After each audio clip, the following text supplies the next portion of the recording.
Welcome back to Beyond the Plot podcast. In today's episode, I'm chatting with Aussie powerhouse Amy Andrews. She's the author of over 90 published books. Yes, 90. Amy brings her trademark humor, heart, and honesty in this episode as we dive into her writing journey, her process, and what it really takes to build such an impressive body of work. So tune in, hear Amy's story. I know you're going to be extremely impressed. I was. Sit back, relax, listen, and don't forget to hit subscribe, share, or comment so I can keep bringing this podcast to you all. Thanks, everyone. Bye. Okay. Hello. Welcome, Amy. Hello again, Hey. Lisa. Again. Those of you Yay. who are listening, we've had probably about 15 minutes of technical issues. Amy is based in Australia, but that shouldn't stop us from having, the internet connection. But unfortunately, we did have some issues, but now we're here and we get to Yeah. hear from Amy. So welcome. Thank you so much, Lisa. So Amy, do you want to introduce yourself? Obviously, I know who you are. I've followed you for a while, even when I was in Australia. But share a little bit about yourself.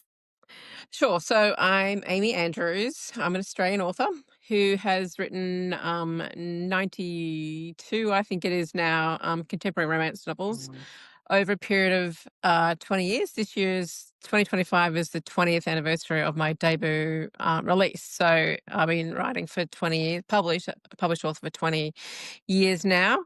I write across a variety of romance subgenres, from medical to cowboy to small town to billionaires to rom-coms to what else? Kind of the spectrum, really, apart from historicals, possibly, and no dark romance.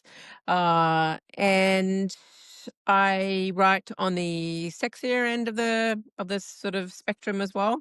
So if you're looking for my the sort of tagline on my website is laugh, tingle, swoon. So that's kind of where I feel like I come in. I laugh a bit, cry a bit, make you all tingly and your bits, and give you a kind of happy sigh at the end. That's sort of what my books are about. Love them. And did you say 92 books you've had published? Yeah, I think I've had my 90th book published, and there's obviously I've got, two more that are Wow. yet to come out. So yeah. Yeah. Wow, that is amazing. What an achievement. You must Yeah. be extremely, like you must feel extremely happy to say to say that out loud because it's a phenomenal kind of result.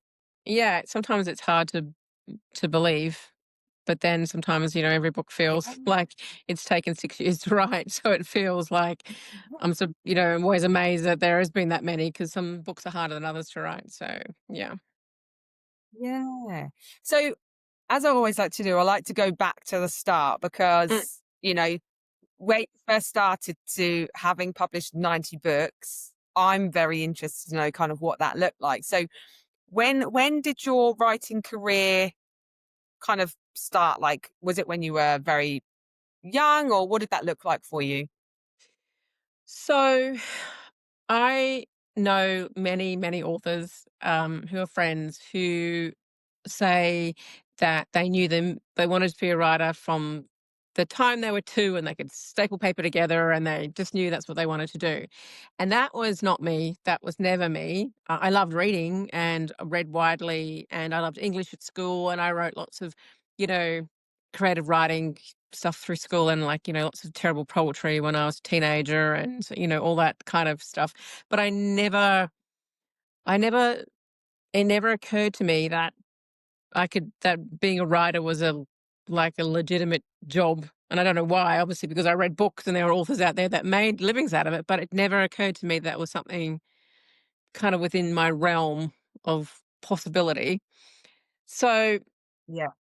I and then my actual kind of the story really begins for me in the UK, funnily enough, when I was living there after we were first married, and we were having our first winter there. And, like, we had just moved to a different place, and the temperature didn't get above 0 degrees Celsius all week. We had frozen cobwebs on our house, like frozen cobwebs. I was just like, the cobwebs are frozen.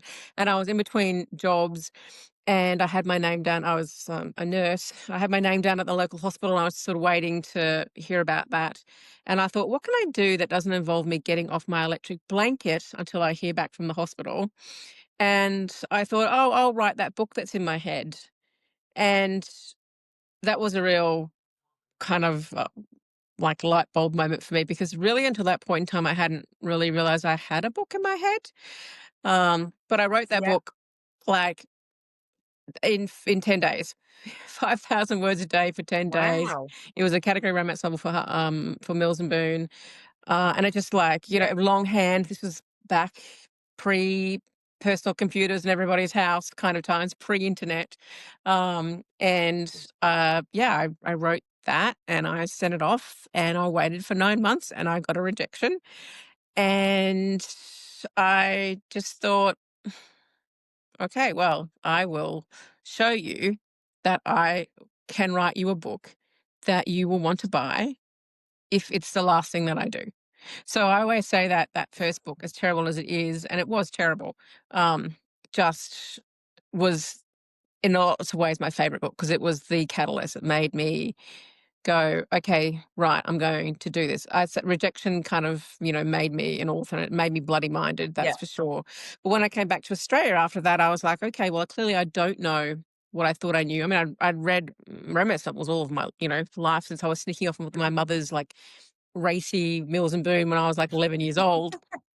So I felt it was very much I felt like I kind of knew just just by osmosis sort of what was required. But obviously, I was like, Okay. well, I didn't sell my first book for millions of dollars and it wasn't being made into a movie. So, okay, what can I do? So I will. Right, what's around? Where can I go? Who can I talk to? So I rang the QWC, the Queensland Writer Centre in Brisbane, and I was like, "Is there a romance author support group around?" That's how I found Romance Writers of Australia. Joined them, went to conferences and workshops and like kind of I said I sort of to me, I did like an apprenticeship, a 12-year apprenticeship, not forgetting that this was pre Amazon, pre any of those Yeah. things. I was first published in 1995. So it was pre Yeah. Kindle, pre all that sort of thing. Um, and yeah, I kind of wrote and I was nursing full time and I was, I was nursing part time and I had two little children. So I wasn't perhaps the most productive in that time that I could have been. But I just kind of chipped away at it and got better and got more rejections and got better rejections until one day I kind of got the Yeah. call from the UK. But I guess also what I wanted to say was that I didn't really realize until I felt like I opened a portal in my brain that time I decided I was gonna write that book. Because I actually realized that I'd had stories in my head all of my life. I just had not realized that Mhm. that they were plots for books. I had teachers always say, "Oh, Yeah. she's got a very active imagination and, she's too talkative and she's away with the fairies," and I realize now that they were stories in my head, but I did not realize that at the time. So it's interesting how these things evolve, I suppose. Yeah. Yeah. So from submitting your first novel that got rejected, Yeah. then moving to Australia, you did a lot of self kind of work on kind of honing your skills. Yep. How long year wise did it take for you to actually get your first novel published with Mills and Boon? 12 years. 12 years. Okay, Yeah. perfect. And Yeah. what in that From the time did you rejection to submit anything? I was I gonna did. say, in that time, were you submitting other work? Yes, I did. I submitted 2 other full novels to them and a partial, I think it was a long time ago now, I can't quite remember. So I was writing in that Yeah. time and submitting. But this is also back in the day when you would send something off to Mills and Boon from Australia and you had to actually physically print it out and send it off, and it cost you $50 to Yeah. send it, and then you might hear back a year later with a rejection, or you might hear back a year later with a letter to say, "Yes, please, we'd like to see the next 3 chapters," or the next or, because often you'd just send in 3 chapters. "We'd like to see the rest of the book," and then, of Yes. course, I Yeah. hadn't written the rest of the book, so I had to, like, write the rest of the book in a bit of a panic and, like, then send that off and wait again, so the times are different and the time spans and were much longer back in the old snail Yeah. mail days. So but I think if I'd been more focused and more productive like writing and Yeah. submitting more frequently, I feel like I probably would have gotten Yeah. published a lot quicker. But Yeah. that's just my journey. That's just the way it worked out, right? So Yeah. Yeah. And you were working, you had a small family, so, yeah, they take a lot of time as well, right? yeah. So Um, and what do you think about the book that was first published? What do you think was in it that captured the attention of Mills and Boon versus the other ones that you had submitted? so I had done a revise and resubmit on that one. I'd had a revise and resubmit on the previous one, and there was a bunch of stuff in there that I didn't agree with, and I kind of just tinkered around the edge because I was like, they don't understand my book. I know what's best for this. I can't, they don't know. I can't do that. I couldn't. So I just kind of messed around a little bit around the edges, and I ended up getting a rejection, another rejection for that. And then, so when the book that got published finally crossed the line, I got a revise and resubmit on it. And again, the feedback I got, I was very like, oh no, this is terrible. It's so much, and they don't understand. But I just thought, I don't care. I'm going to do exactly what they want, that they've told me Yeah, to do in this, in this revision, and see what happens. And that's a book that got published. So yeah, I gave them what they wanted. amazing. And, you Yeah, know, I mean, it worked. these are very savvy publishers. They know what their readers like and what the readers want. They Yeah, would do it for like 100 odd years. So, and they're very experienced editors. And I wasn't. So part of that whole traditional publishing process, I guess, is learning that you're working in partnership. It's your book, but once you hand it mm, over, you start to work in partnership with your editor or your publisher, and it becomes your project then, and about making it the best it can be, to get it into a reader's hands. So it was a yeah, learning process. yeah, yeah. So after that then, they offered you obviously a contract. Yeah. What did it look like once you had that first novel published? Was it that you could then submit your work, or did you have to keep going out to kind of tender with them? No, I then automatically had an editor that I would just submit my work to all that time. And by then, I think we had Yeah, email. So I think we were emailing yeah, like, things back and forward then. It was in like 1994. So yeah, I was able to email and not have to post, which was great. I think I signed a one book contract initially, and then I got a two book, and then I went to a four book. So I think I had four books out in my wow, first year, or maybe it was two and then four the next year. I can't really remember now, but yeah. yeah. And so how many books now do you, or like over the years, like how many books have you been writing per year, let's say on average? On average, 4 to 6, I suppose. Wow. Okay. So some years I've had 8 out, just because the way traditional publishing works with, not because I wrote 8 books in a year, but because of the way traditional publishing Yeah. works with just this publishing house will have a longer lead time than others, and or holding this one back for a reason, and then suddenly they will kind of come on at once. So Yeah. and then like in 2023, I think I didn't have any books out at all that Okay. year. Yeah. The only year since I've been published I hadn't had a book out. So yeah, I'd say 4 to 6 on average for, yeah, pretty much. Okay. Brilliant. Well, it's keeping you busy. I'm Yes. interested then, for someone who's, well-established author and are producing this amount of work, what does your typical day look like? Well, that very much, I have the ideal typical day and I have the real typical day, which are 2 different things. Ideally, I'd like to write 2,000 words a day, 5 days a week. Get it done in the Yeah. morning, do some business stuff in the afternoon, and have the weekends, kind of off, but oftentimes doing businessy stuff, as well on the weekends. Doesn't often work out like that at all. Like today, I wrote 1,000 words, and that took me, oh, you know, far too long to do. I've certainly Yeah. gone through a period of burnout as well during the pandemic. So I'm much slower at writing now than I used to be, and it's much Uh-huh. harder to it's much harder to write now than it ever used to be. So Okay. that has Yeah. affected how my days go. But in an ideal world, um, 2,000 words a day is doable and can get a book Yeah. written, reasonably quickly. Yeah. Yeah. Amazing. Mm, So what kind of inspires you then from, you said, as when you were younger, you created all these stories and the teachers were telling you, what are you going off in the fairies for? mm. Um, but ultimately you've got all these stories just being created in your mind. But what kind of inspires you to, put it down or onto the laptop now, as we are now in the technical ages, versus using pen and paper? Yeah, I actually wrote my first 5 books longhand, so, it took me a Did while to you? Gosh. train myself to put onto, a computer. Mostly I actually run on desktop. I do have a laptop which I, will take away with me, but I mostly run on my desktop, so Yeah.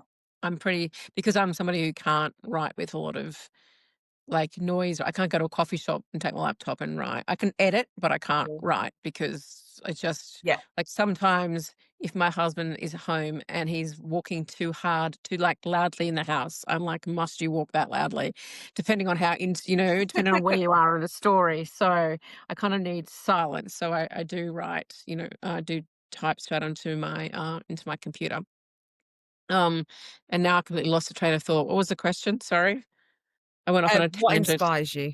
Oh, right, yes. Um, I get inspired. Do you mean like story ideas, inspiration? Yeah, I think, yeah, like inspiration, yeah, for your stories that have, yeah, Mm. then kind of equated to your books being published. Yeah, I think I like a lot of writers, I find inspiration from anywhere and everywhere. Like, I'm a great eavesdropper. So I have been known to follow people around in shopping, doing my grocery shopping in there, like pushing my trolley behind them, like listening to some gossip some women were talking about at their office about two people that are having an affair. And so I'm always like, Yeah. and I love an airport. I love an airport. When they say, oh, your flight's been delayed by 6 hours, I'm like, oh, well, I guess I can sit here and just watch people and, think, oh, what are they doing and who are they with and what's happening and where are they going? So I think a lot of writers have that whole what if and oh, what's happening over there. But I'm inspired by, um, you know, TV and newspapers and other people's, a book that you've read that Mm. might spark an idea in a completely different direction that, kind of sets you off. Just yesterday, I was inspired by a song that I heard and I started a new book today, even though I was already writing one that was Oh, inspired by that song. So, there's just little glimmers everywhere. I think once you, as I said, you open that portal in your brain, and it's yeah, just everything, anything and everything becomes grist for the mill. You can sort of find a story in anything. Sometimes I'll have like just a picture will come into my head of a scene, and I've written stories just kind of yeah, based on that. Another time I've had characters. I had one character that walked into my head fully formed, who was a very different character. It was a very different book, and that I had no idea if it's a wacky, paranormal, detective, weird thing that I could never have possibly hoped to have written. But she was just there, fully formed in my head, and I was just like, I don't know how to write you. You're just gonna have to go sit over there in the corner and wait till I can figure you out. Um, and she eventually got her story. So I don't know. I brilliant. feel like yeah, the author portal in your head it just takes in everything and ideas can spark from anywhere. And it's great brainstorming with other authors too when you're talking about Yeah, story ideas and how you can all ping off each other. And, you might have the germ of an idea and be talking about it with your author mates. And that's all you've got. But then suddenly, after having a chat, you've got like the whole story kind of fleshed out because there's a lot of, oh, we could do this, or what about yeah, that?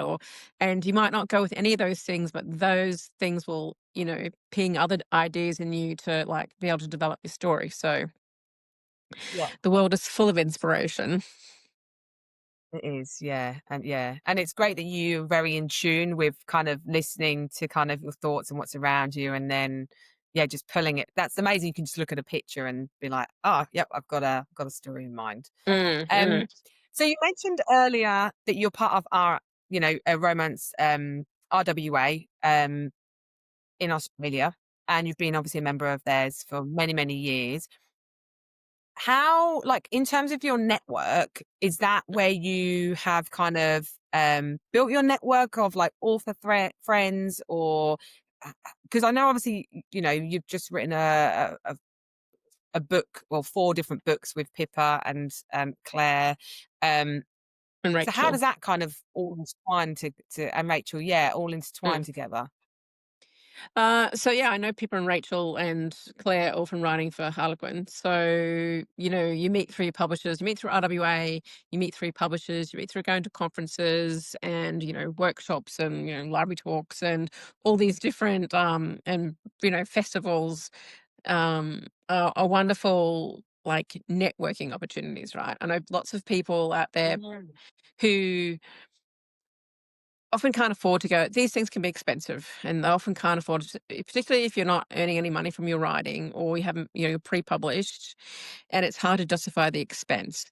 But I always try to impress upon people it's actually often not about the craft stuff that you learn there, although that is important too, but it's about the connections you make, because you never know when someone you meet at at a conference might say to you, hey, we're writing a linked series, do you want to join in? Or hi, this is Mm. my agent, I hear she's looking for a book just like what you've just written. Or so networking at these things is really important. So I've gone to lots of I've, been published for 20 years. So I've gone to lots of different, I've gone to Yeah, conferences in America and in the UK, and so you make friends. And I don't know how we actually had the idea for the Karma Club series that we pitched to a different publisher for a different line, and it wasn't quite right for yeah, them. And we were like, okay, well, we'll and we just got together. We had I don't know, I think we had an idea to write a book together and we weren't sure. We all just got together and chatted and came up with a kind of, basic premise of the Karma Club. And then we pitched it to another publisher. They were loved it, but wasn't quite for them. And we were like, okay, well, it's there. We'll just leave it. And, we all had other things to write anyway. And then yeah, when my editor from Harlequin moved to Boltwood, she came to me and said, "Have you got anything for me in Boltwood?" And sort of said to the girls, like, "I've just been approached, by Boltwood. What do you think about pitching this series to them?" And that's how it ended up being pitched to them, and them taking it on, which was incredible amazing. fun. And yeah, it's and it like this day and age of the internet and Zoom, you are on the other side of the world, but, you know, you're literally like us talking face to face, and it Yeah. does make the world a much smaller place, right? So I've just Yeah, it been in the does, yeah. UK.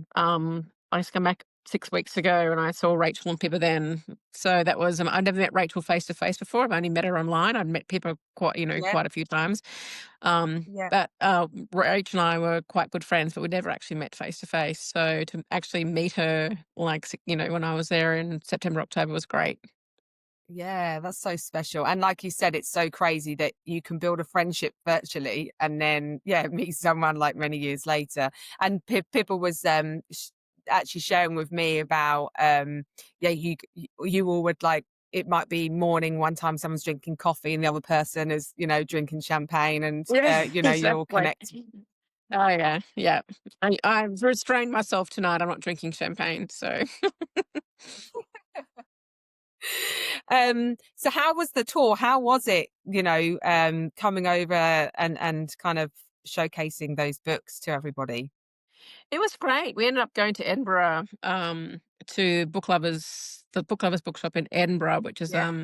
a romance only Lovely. bookshop, which was great. We had a sort of book signing and like a panel there, which was great.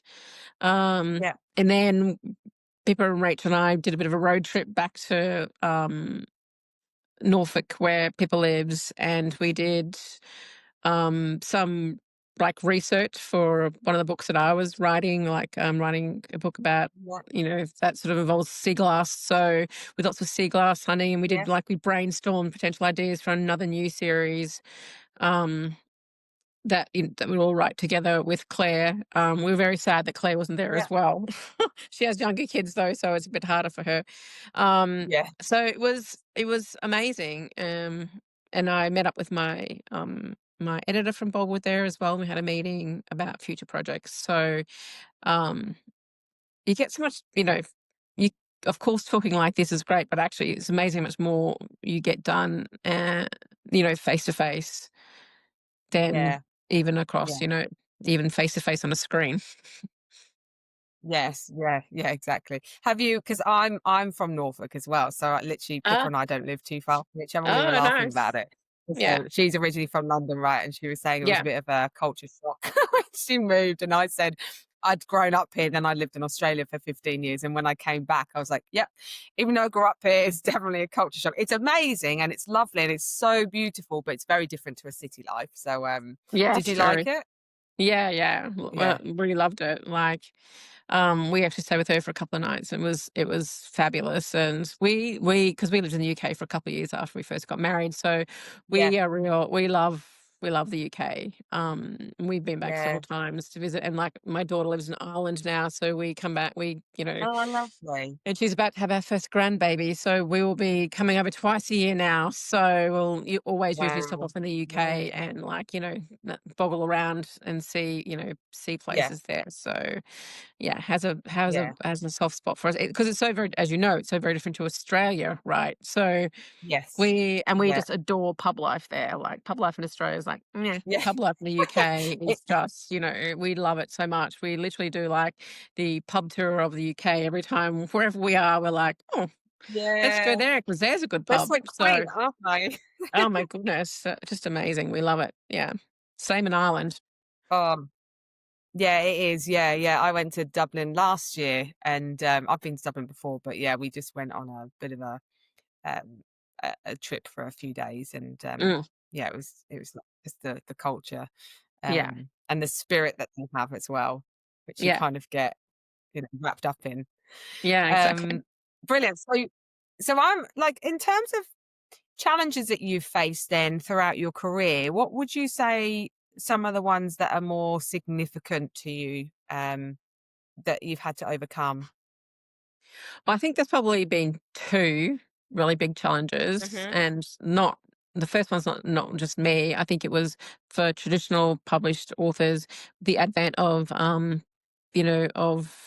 Amazon and the Kindle and indie publishing and having to Mhm. navigate all of that kind of, new side to publishing. I've been published for like 10 years before, any of that stuff kind of was involved in well, maybe it wasn't 10 years, but like, for several years before that had even been like, was a sparkle in anybody's eye. So having that uh, was, you know, I guess there are a lot of authors that were really worried about that.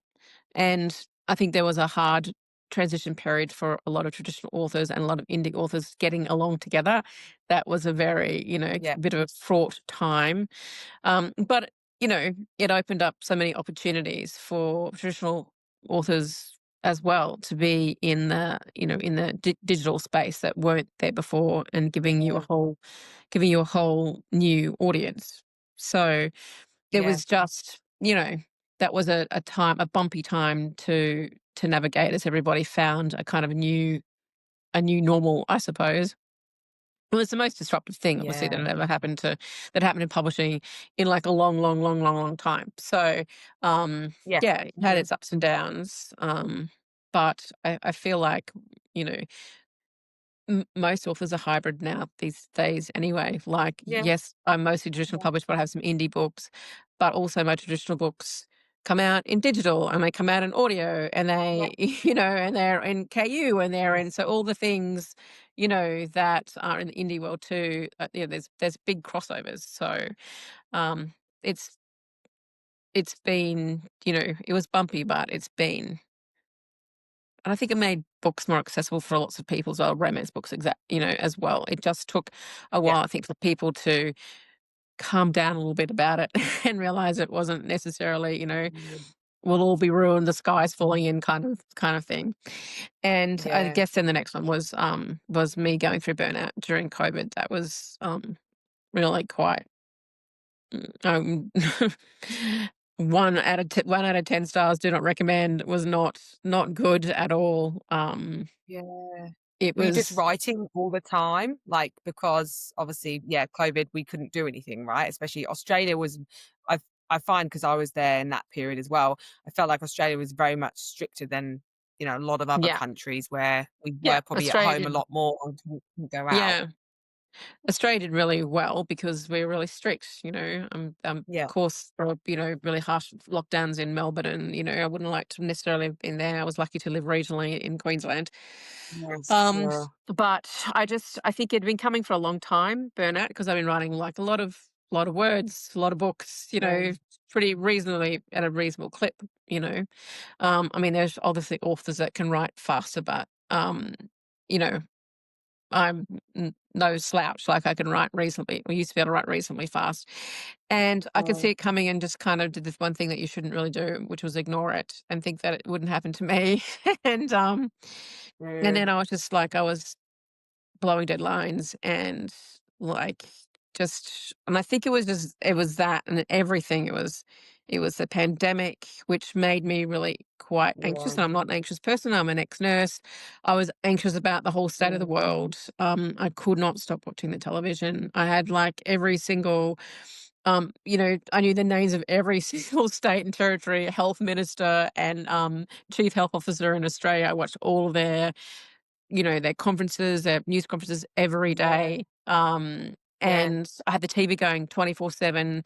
And the easiest thing to do would have been, of course, to turn it off, but I could not turn it. I could not stop watching. So I had that. Had children overseas and coming Yeah. and going. My brother died. There was a bunch of stuff that just Yeah. all conglomerated that kind of like pushed me right to the edge. And then I just, Yeah.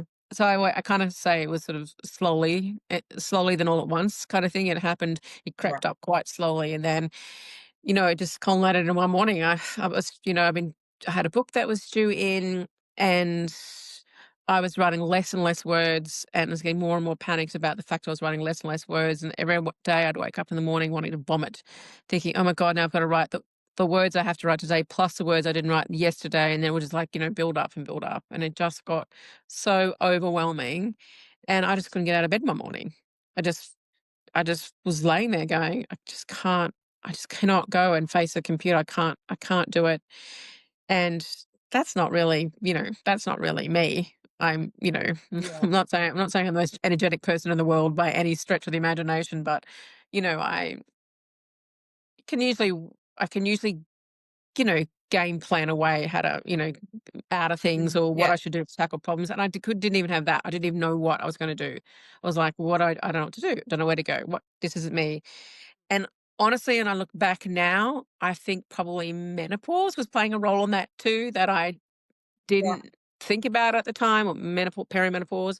Um, and so I would just lay in bed thinking, well, am I never going to write a book ever again? Like, I don't know. I can't. What can I do? I was just in a complete, I didn't stay in bed all day. I sort of like wallowed for a while and thought, okay, well, what can I Yeah. do? So I sort of, after the initial panic, I was panicking, like, wasn't having a panic attack, but I was like internally panicking about this is it, it's all over for me.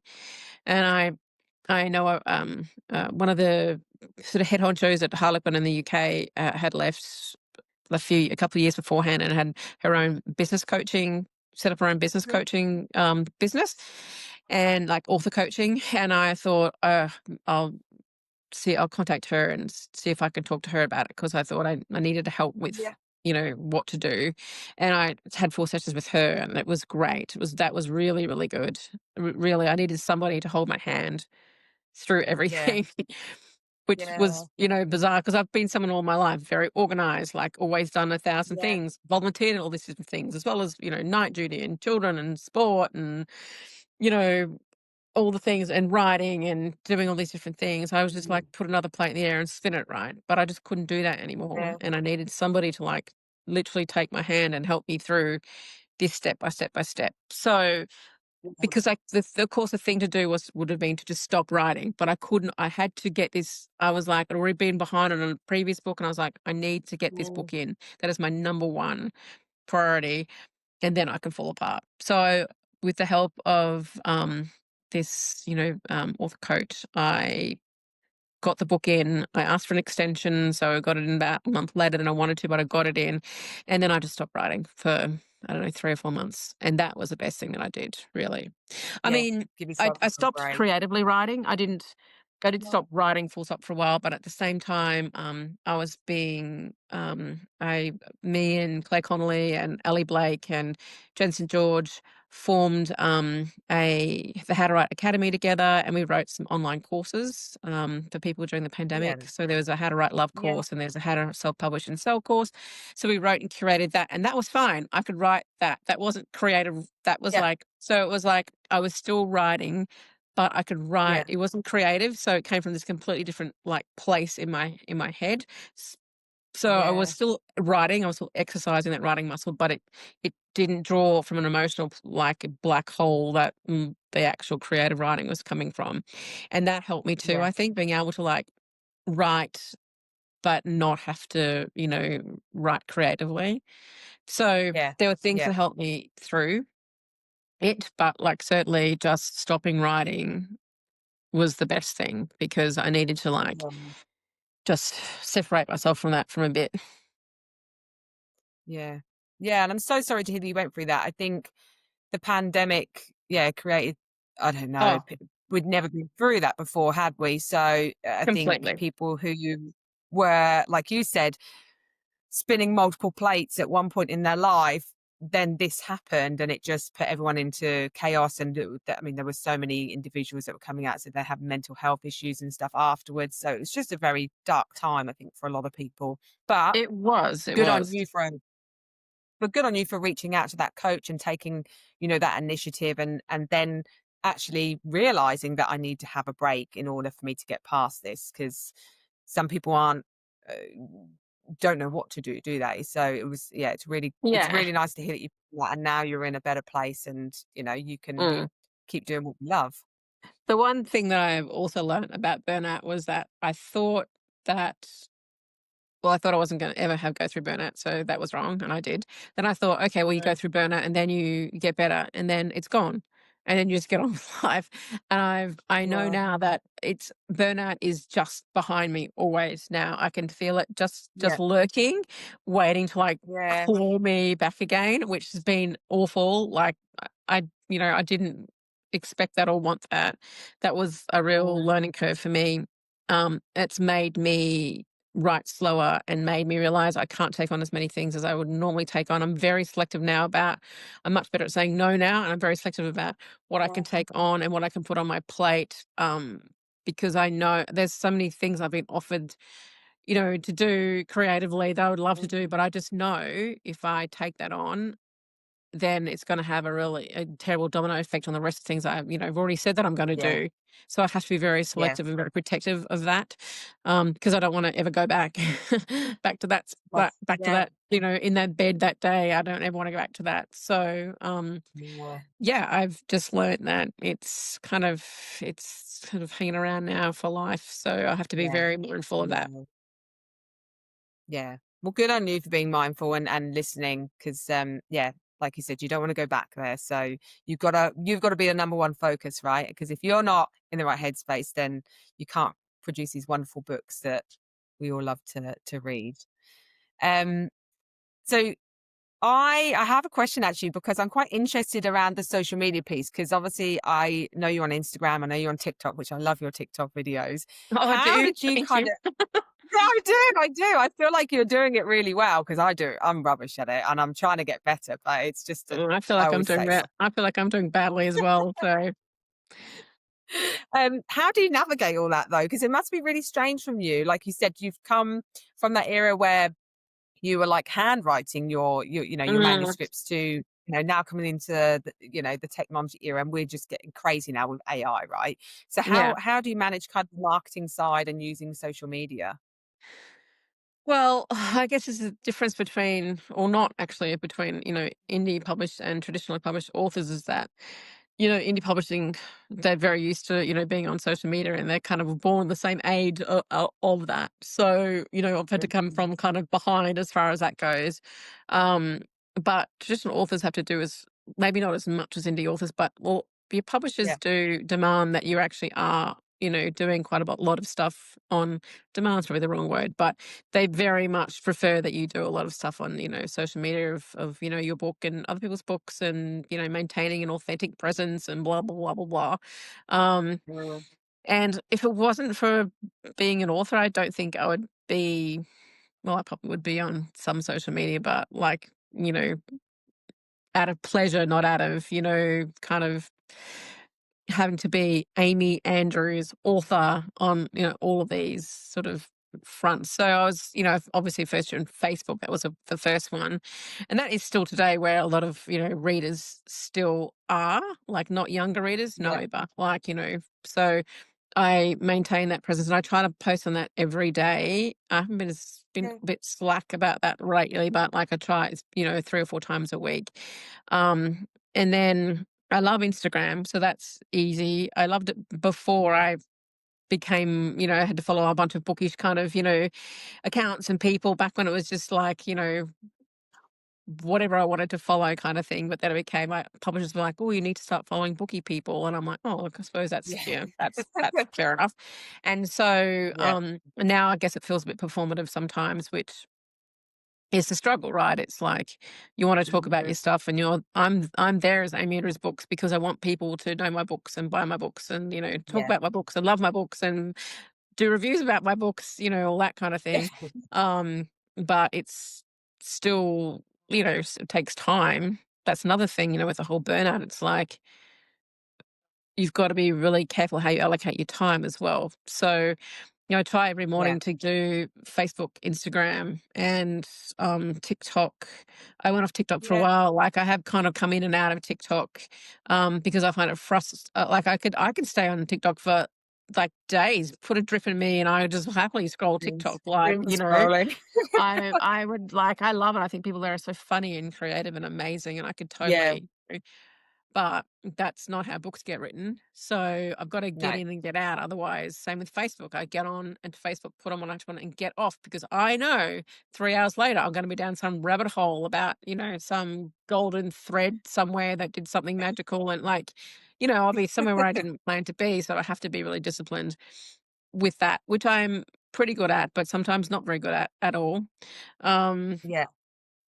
so they're kind of the three ones. I've started a Substack recently, but that's just as a newsletter. I've had a newsletter for a long time, so I just Yeah. transferred that over to. But I'm trying now to post like just to post on it every day as well. Um, Yeah. it's a bit it's a bit exhausting, I suppose. I know I did when I turned 50 on Instagram. So that was a few years ago now, 5 years ago now. I said I was going to do 365 days at 50, and I took a picture of my face every day for 365 days without, well, it depends. Yeah. Sometimes I had makeup on, sometimes it's glamorous, sometimes just like, in my sweats at the computer.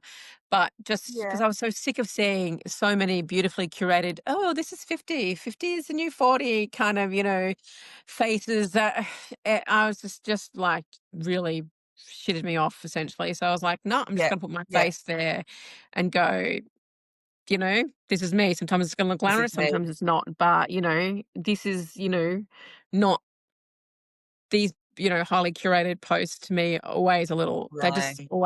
they're made to look authentic, but actually they seem quite fake because it's like nobody, Yes. I know some of the people that put these posts up and I know their life's chaos underneath all of that. And you go, Yeah. Yeah. that's not really Yeah. real. So, and I really enjoyed doing it. It was hard. It was actually harder than you thought. Like it's a lot of like to remember every day to put a picture of your face up. It is. Um, Yeah. but I felt like that I was being my really authentic self, and I know lots of people follow me for that, which I really enjoyed doing. Yeah. I do. Try. I do. Sorry. Yeah. I was just going to say, I do feel that like having that authenticity is something that draws like people to want to follow you more, right? Because I think Yeah. even like you're a very well established author. And at times, people must have a perception of like, oh, Amy's doing really, really well. And, they don't always think about how you got there and what it took for you to get there and how long and the challenges that you've faced. And I think sometimes like it's nice when, not just authors, when people at that status can share kind of this is what I'm going through. This is, what my day to day looks like. This is what my office looks like on my where I write. And actually, they're just like everybody else. And I Mm, think the more we normalize it, it actually encourages and inspires those, aspiring authors that maybe are struggling at the moment and they haven't even submitted a manuscript yet and are thinking of doing it, but they think maybe I don't have the right skills. Like, I think mm.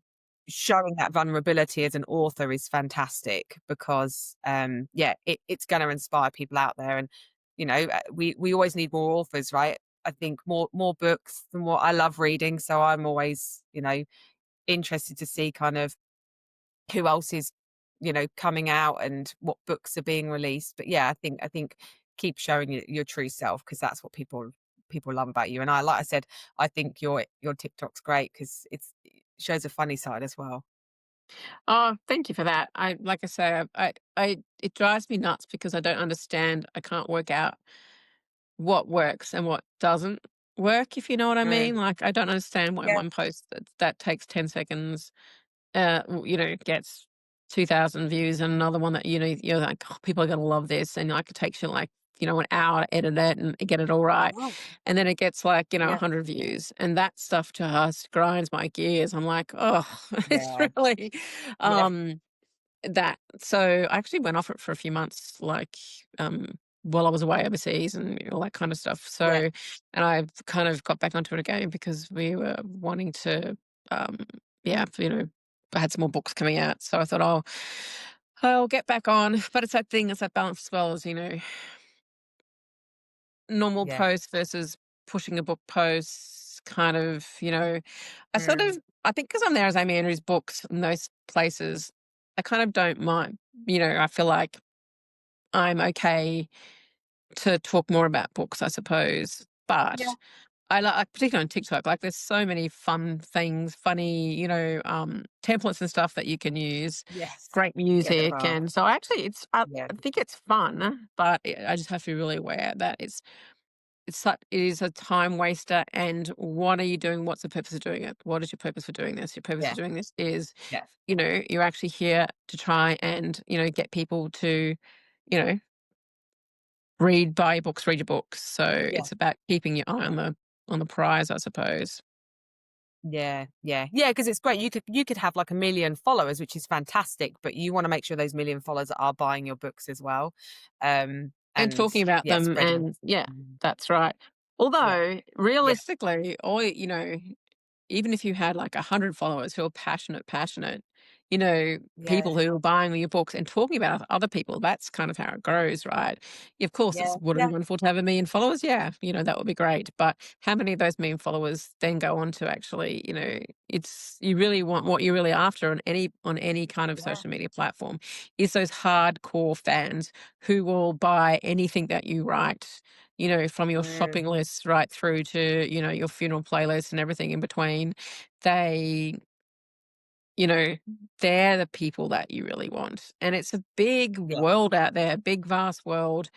And you've got them, there's those readers out there, but it's connecting with them and finding mm, them. And, that's a yeah, constant, struggle, I suppose.